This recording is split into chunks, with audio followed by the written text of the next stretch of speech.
আসসালামু আলাইকুম। তো আগামীকাল হচ্ছে বাংলা বিষয় পরীক্ষা অনুষ্ঠিত হবে, প্রাথমিক বৃত্তি পরীক্ষা 2025-এর। তো আজকে বাংলা বিষয়ে আরেকটি প্রশ্ন একই সাথে উত্তর দেখে দিতেছি, এবং এই প্রশ্নটা খুবই গুরুত্বপূর্ণ। এবং আমি যেগুলো দেখলাম আসলে প্রশ্নের মধ্যে প্রায় হচ্ছে খুবই গুরুত্বপূর্ণ, এগুলো হচ্ছে পরীক্ষা আসা মতন, এবং ইনশাল্লাহ এগুলো হচ্ছে আসবে, ঠিক আছে। আচ্ছা, যারা অভিভাবক আছেন ভিডিওটি দেখতেছেন তাদের জন্য বলতেছি যে ইতিমধ্যে আপনারা জানেন যে প্রাথমিক বৃত্তি পরীক্ষার জন্য আমরা স্পেশালি একটা শর্ট সাজেশন দিতেছি। এই সাজেশনটা যথেষ্ট পড়লে, ঠিক আছে, মূল্য মাত্র 100 টাকা, বিকাশ বা নগদে পেমেন্ট করতে হবে, নাম্বার এটাই। আর কীভাবে নেবেন এখনই নিতে পারবেন সাথে সাথে। কীভাবে? এই যে পিডিএফ ফাইলটা, এই যে আমি যেরকমভাবে দেখতেছি যে এখানে দেখাচ্ছি, এরকম পিডিএফ ফাইল হচ্ছে আপনাকে দেওয়া হবে, ঠিক আছে। তো এটা হচ্ছে হোয়াটসঅ্যাপ বা ইমোতে সহজে নিতে পারবেন। আচ্ছা, যা হোক, আমরা অর্থাৎ বাংলা বিষয়ে 100 নম্বর পরীক্ষা অনুষ্ঠিত হবে, সবাই তো জানেন। তো প্রথম হচ্ছে আমাদের 1 নং যেটি করতে হবে, একটা কবিতা লিখতে হবে কবির নাম সহ, ঠিক আছে। আচ্ছা, এখানে একটা কবিতা বা হচ্ছে দেওয়া আছে, যেমন 2 তীর যে কবিতাটি ছিল রবীন্দ্রনাথ ঠাকুরের, এটা খুবই গুরুত্বপূর্ণ এবং পরীক্ষায় আসার সম্ভাবনা আছে 99%, ঠিক আছে।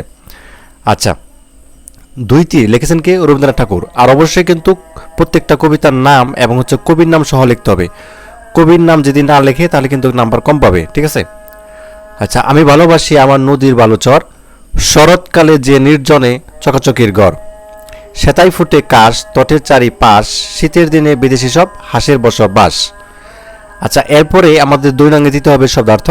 তো শব্দার্থ আমাদের দিতে হবে 5টি, যেমন আবির্ভূত, বকরা, পাণ্ডিত্যপূর্ণ, তারা এবং নোংরা।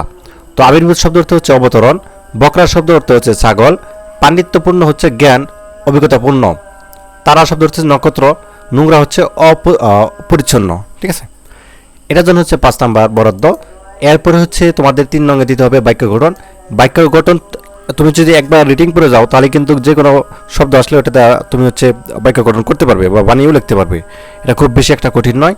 যেমন এখান থেকে আছে স্বজন, স্বাধীনতা, গর্জন, নীল, প্রবাদ। তো এখানে দেখো স্বজন, আমাদের আশপাশে অনেক স্বজন রয়েছে।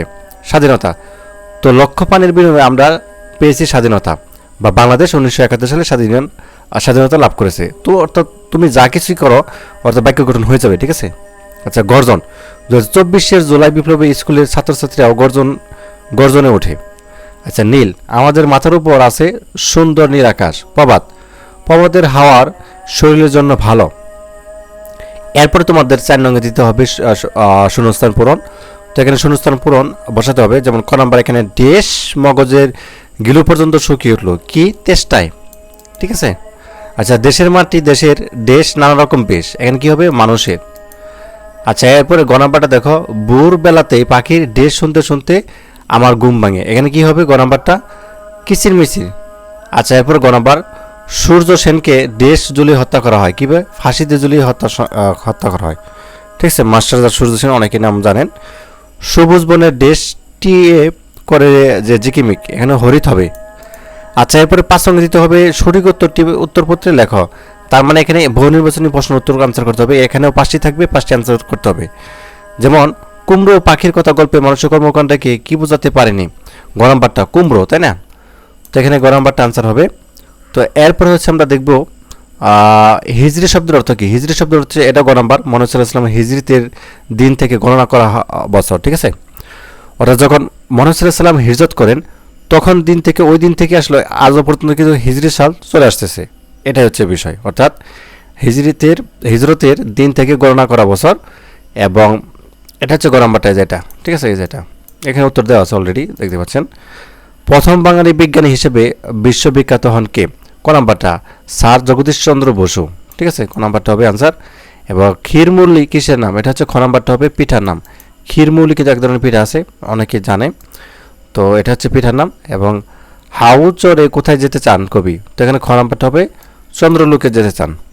এরপর দেখো এখানে তোমাদের একটা বিপরীত শব্দ বা হচ্ছে দেওয়া আছে, বিপরীত শব্দ লিখতে হবে 5টি। এটা কিন্তু প্রাইমারি 2019-এও এসেছিল, তো এটা খুবই গুরুত্বপূর্ণ। যেমন সাদা থাকবে, তোমাকে কালো লিখতে হবে, বিপরীত শব্দ লিখতে হবে। এক কথা যদি বলি 5টা দিতে পারলে 5 নাম্বার। সাদা কালো, বিষাদ হর্ষ, জলে স্থলে, নির্জন জনবহুল, এবং স্থির অস্থির। এরপর হচ্ছে সংক্ষিপ্ত প্রশ্ন, যেটা খুবই গুরুত্বপূর্ণ। 4টা সংক্ষিপ্ত প্রশ্ন উত্তর দিতে হবে, এবং 4টার জন্য হচ্ছে নাম্বার কত তোমাদের? 8, প্রত্যেকটা হচ্ছে 2 করে। সংক্ষিপ্ত প্রশ্ন কিন্তু ছোট ছোট হবে, খুব বেশি বড় লেখা যাবে না, ঠিক আছে? সংক্ষিপ্ত মানে সংক্ষিপ্ত হয়। যা প্রশ্ন করবে তারা রাইট অ্যান্সার দিবে, তাহলেই হয়ে যাবে। সূর্য আমায় মন্ত্রণা দেয় আপন তেজে জ্বলতে, বুঝে কি বোঝানো হয়েছে? জ্বলতে বলতে কি বুঝে এবং দুটি বাক্য লেখো। আচ্ছা, সূর্য আমাদের আপন তেজে তৃপ্ত হওয়ার শিক্ষা দেয়, অর্থাৎ সূর্য আমাদের আপন শক্তিতে বলিয়ান হতে শিক্ষা দেয় আর ত্যাগের মন্ত্রে উজ্জীবিত করে। তাহলে দুটো বাক্য হয়ে গেল। পথিক প্রথম কার কাছে জলের সন্ধান জানতে চাইলেন? তার উত্তরটি কী ছিল? আচ্ছা, পথিক প্রথম জরিওয়ালার কাছে জলের সন্ধান জানতে চেয়ে বলেন যে কোথায় একটু জল পাই বলতে পারেন? তো জরিওয়ালার উত্তরটি ছিল কি, এটা জল পাইয়ের সমান সময় নয়, কাঁচা আমের সময়, সেটা বলছে। ঠিক আছে, এখানে কিন্তু মজার একটা গল্প ছিল। আচ্ছা, গরমটা সুন্দরবনের রয়্যাল বেঙ্গল টাইগার অমূল্য সম্পদ কেন? সুন্দরবনের রয়্যাল বেঙ্গল টাইগার বাংলাদেশের অমূল্য সম্পদ, কেননা এই বাঘটি একটি বিশেষ বা রাজকীয় প্রজাতির বাঘ বা এই অঞ্চলে অর্থাৎ সুন্দরবনেই আছে বেশিরভাগ। তো এই বাঘটির নাম বাংলাদেশের নামের সঙ্গে গভীরভাবে জড়িয়ে আছে। মীর মুগ্ধ কীভাবে শহীদ হন? 2024 সালের বৈষম্য বিরোধী আন্দোলন ঢাকা উত্তরায় আন্দোলনে পানি দিতে মীর মুগ্ধ পুলিশের গুলিতে শহীদ হন। এরপর হচ্ছে রচনামূলক প্রশ্ন, 3টা দিতে হবে, 3-5-15। যেমন বাদশাহ আলমগীর কেন প্রত্যাশা করেছিলেন তার সন্তান নিজ হাতে শিক্ষকের পা ধুয়ে দিবেন? বাদশাহ আলমগীর শিক্ষককে সর্বোচ্চ মর্যাদা দিয়েছেন। তিনি আশা করেছিলেন সন্তান নিজ হাতে শিক্ষকের পা ধুয়ে দিলে নৈতিকতা ও মূল্যবোধ শিখবে এবং এতে সন্তান একজন আদর্শ মানুষ হিসেবে গড়ে উঠবে। জগদীশচন্দ্র বসু কী যন্ত্র আবিষ্কার করেন? এটি দিয়ে তিনি কি প্রমাণ করেন? জগদীশচন্দ্র বসু অর্থাৎ ক্রেস্টোগ্রাফ নামে একটি যন্ত্র আবিষ্কার করেন। এই যন্ত্রের মাধ্যমে তিনি প্রমাণ করেন যে উদ্ভিদ বিভিন্ন পরিস্থিতিতে প্রাণীদের মতোই সাড়া দেয়। গ মনিসুল ইসলামের তার ভাষণে কৃতদাসী সম্পর্কে কি বলেছেন আলোচনা করো। মনিসুল ইসলাম কৃতদাসী আল্লাহর বান্দা এবং তাদের প্রতি নিষ্ঠুর আচরণ করা উচিত নয়। আমাদের খাওয়ার জিনিস তাদেরও খেতে দিতে হবে এবং আমাদের পরিধি কাপড় অর্থাৎ আমরা যা কাপড় পরব তাদেরকে তাই দিতে হবে। মূলত এটাই তিনি বৈষম্য করা যাবে না এটা বোঝাইছেন। এবং এরপর হচ্ছে আমাদেরকে একটা কবিতার কিন্তু যে কোনো একটা কবিতার মূল ভাব লিখতে বলা হবে। তো ওই কবিতাটার নাম লিখে দিবে, যেমন এখানে আছে সবার আমি ছাত্র, কবিতার মূল ভাব লেখো, এটার জন্য 5 নাম্বার।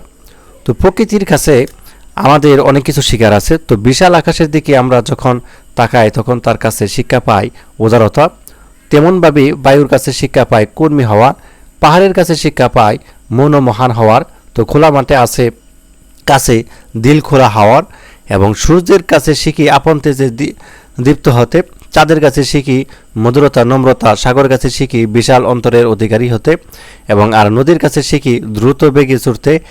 এমনিভাবে মাটি পাথর ঝর্ণা প্রভৃতির কাছ থেকে আমাদের অনেক কিছু শেখার আছে। তাই এই বিশাল পৃথিবীর আমাদের শেখার জন্য শেখার ও জানার একটি বিরাট পাঠশালা। এরপর যে প্রশ্নটা দেখাচ্ছি 10 নং, ক্রিয়াপদের চলিত রূপ, এটা খুবই গুরুত্বপূর্ণ। এটা 18 এবং 19-এ এসেছিল দুবারই। তো এখানে দেখো ক্রিয়াপদ যেমন রাখিবেন তোমাকে লিখতে হবে রাখবেন, চলিতেছে চলছে, বিছাইছে বিছিয়েছে, রুখিয়া রুখে বসিয়াছে বসেছে। ঠিক আছে, এভাবে লিখতে হবে। 11 নং হচ্ছে তোমাকে যেটি করতে হবে কিছু বাক্য দেওয়া হবে, এটা হচ্ছে তোমাকে সঠিকভাবে হচ্ছে বা বাক্য তৈরি করতে হবে, মানে প্রশ্নবোধক বাক্য তৈরি করতে হবে। যেমন কে, কি, কোথায়, কিভাবে, কেন, কখন শব্দগুলো একবার ব্যবহার করে প্রশ্নবোধক বাক্য তৈরি করো। এখানে একটা দেখো বা উদ্দীপক দেওয়া আছে, এখান থেকে নিয়ে তোমাকে হচ্ছে বাক্য তৈরি করতে হবে। যেমন কে দুনিয়ার মায়া কাটিয়ে ভেসতে চলে গেছেন? কি কাজ করায় সুলেমান দৈত্যকে অর্থাৎ জালটার মধ্যে পুরে রেখেছিলেন? দুনিয়ার মায়া কাটিয়ে মুসলমান কোথায় চলে গেছেন? জেলে দৈত্যের সাথে কিভাবে কথা বলল? কখন বাদশাহ সুলেমান ভেসতে চলে গেছেন? এটা তুমি বানিয়ে লিখতে পারবা। ঠিক আছে, মানে তোমাকে প্রশ্নবোধক বাক্য তৈরি করতে হবে এই আর কি। আর 12 নং হচ্ছে নিচে যুক্তবর্ণ ভেঙে লেখে তা যুক্তবর্ণ দিয়ে শব্দ তৈরি কীরকম? এই যে এরকম তোমাদের ক্ষেত্রে দেখাই। যেমন এখানে দেখো 2009 দ আছে তাই না, বন্ধু, এবং এবং ব আছে সোমবার, এবং উময় গ আছে মঙ্গল। ঠিক আছে, এবং 2009 ত রফালা আছে যন্ত্র, 2000 ব আছে শিকার। ঠিক আছে, এরপর দেখো খুবই গুরুত্বপূর্ণ, এখানে প্রাইমারি ছেলে বিভিন্ন ছিল যে নিচের বাক্যকে এক কথায় প্রকাশ করো। একের সঙ্গে অন্যর পরস্পর যা লোপ পেয়েছে বিলুপ্ত, তোমাকে শুধু উত্তরটা লিখতে হবে বিলুপ্ত। শরীরে কাটা স্থান ক্ষত, এবং প্রশস্ত মন যার উদার। ঠিক আছে, আকাশে চড়েছে কেঁচো। তো তারপরে একটা ফর্ম ফিল আপ, এটা তোমাকে করতে হবে। তুমি যদি এটা তৈরি করো তাহলে দেখো এটা খুবই সহজ। তোমার নাম, পিতার নাম, মাতার নাম, বিদ্যালয়, জন্ম তারিখ, যে শ্রেণীতে অধ্যয়নরত, এটা এই যে এইভাবে জাস্ট এখানে যেভাবে পূরণ করছে না এইভাবে পূরণ করে দিবা। এরপরে হচ্ছে একটা লিখবা, রচনা অংশ লিখবা বা রচনা লিখবা। তো এই ছিল। ধন্যবাদ সবাইকে ভিডিওটি দেখার জন্য।